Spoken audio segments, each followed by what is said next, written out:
ওগো, ঈদ এসে গেছে, কাপড় কিনে দিবে না? সেটাই তো ভাবছি, কিভাবে কাপড় কিনে দিব। যা টাকা ছিল সব ঈদের বাজার করেই ফুরিয়ে গেল। সেই জন্য কি আমাদেরকে কাপড় কিনে দিবা না? বাবা, তোর আমার জন্য কিছু আনতে হবে না। যা টাকা আছে তোরা তিনজনের জন্য কিছু কিনে নিয়ে আয়। মা, তাই বললে কি হয়? আমার জন্য কিছু আনতে হবে না, তুমি তোমার ভাগ্নের জন্য আনো। কিন্তু আনবো কি করে, আমার কাছে তো একটা টাকাও নাই। মামা, আমার জন্য কাপড় আনবা না? না ভাগ্নে, আমার কাছে তো একটা টাকাও নাই। আমার সেই জন্য ঈদের দিন আমি কাপড় কিনবো না। কিভাবে কাপড় কিনবো, আমাকে তো টাকা পয়সা নাই। আল্লাহ আমাদেরকে এত গরিব কেন বানিয়েছে যে ঈদের সময় তোর জন্য একটা কাপড় আনতে পারবো না? ঠিক আছে, তোমার কাছে টাকা থাকলে ওর জন্য কিনে আনো, আমাদের জন্য আনতে হবে না। হ্যাঁ বাবা, যা তুই মুর্শিদুলের জন্য একটা কাপড় কিনে নিয়ে আয়, আমাদের জন্য আনতে হবে না। আচ্ছা মা, দেখছি কি করা যায়। হ্যাঁ, যাও।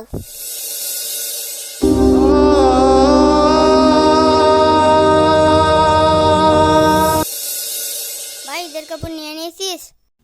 এখনো নিব। কি নিবি তুই? নেব, দামি দামি কাপড়ই নিব। তুই কি গরিবদেরকে কিছু দান করেছিস? না, এখনো তো কিছু দান করিনি। কি, তুই এখনো দান টান করিসনি? ফেতরা জাকাত এখনো তুই দিসনি? না, এখনো দিইনি। কখন দিবি তাহলে? এখনো দিসনি?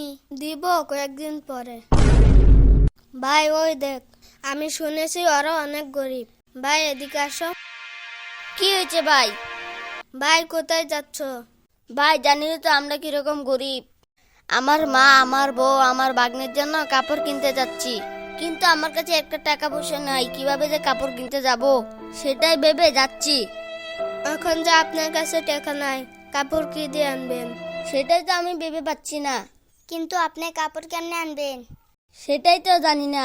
ঠিক আছে ভাই, তাহলে আমি আসি।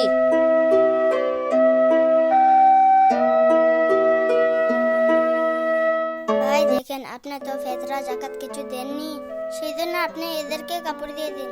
তাহলে আপনার ফেতরা জাকাত আদায় হয়ে যাবে আর আল্লাহ খুশি হয়ে যাবে। হ্যাঁ হ্যাঁ ভাই, আপনি এই বুদ্ধিটা ভালোই দিছেন, এটাই করব। হ্যাঁ ভাই, শুধু আপনি না, আমিও দেব। চলেন দুজন মিলে ওদেরকে কাপড় দিয়ে দিই। হ্যাঁ, চলেন।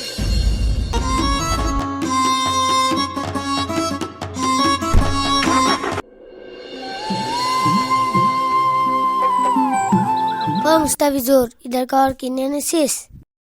ভাই, কি করব, রমজান মাস, ভালো করে কাজও করতে পারি না, আর এটুকুনি কাজ করে বেশি টাকাও জমাতে পারি না। যা টাকা ছিল সব ঈদের খাবার দাবারের বাজার করতেই চলে গেল। তারও কি কাপড় কিনিসনি? না, টাকার অভাবে কারোর কাপড়ই কিনতে পারিনি। রোজা রেখে এটুকুনি কাজ করে কি কাপড় কিনবো, সেই জন্য কারোর কাপড়ই কিনা হয়নি। তুই কাপড় কিনে নিয়েছিস? হ্যাঁ, আমি কিনে ফেলেছি। আচ্ছা, ঠিক আছে। ভাই দেখবেন, ওরা কাপড়গুলো দেখে অনেক খুশি হবে। হ্যাঁ ভাই, ঠিকই বলছো। হ্যাঁ ভাই, জলদি চলেন।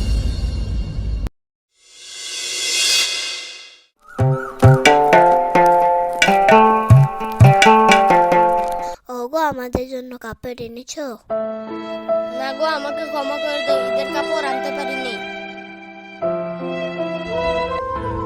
বাবা, তোদের জন্য কাপড় আনিসনি? না মা, কাপড় আনতে পারিনি।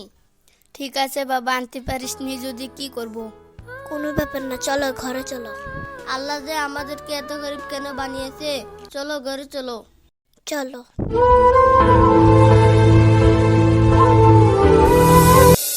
ভাগ্নে, মনে কষ্ট নিস না, তোর জন্য এবার কাপড় আনতে পারিনি।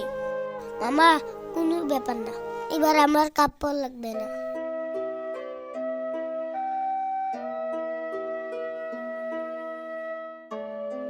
ভাই, আপনারা এখানে কেন? ওগো, ভাইদেরকে বসতে দাও। ভাই, আপনাদেরকে কোথায় যেন বসতে দিব, সেই কপালটুকু আমাদের নাই। থাক ভাবি, কোনো ব্যাপার নাই। থাক ভাবি, লাগবে না।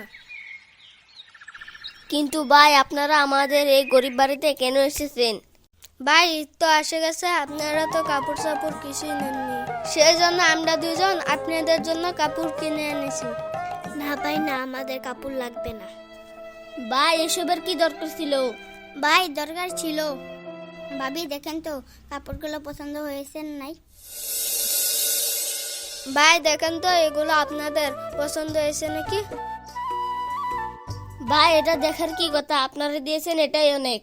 তাও তো ভাই ভাবি আপনারা একবার দেখে নিন।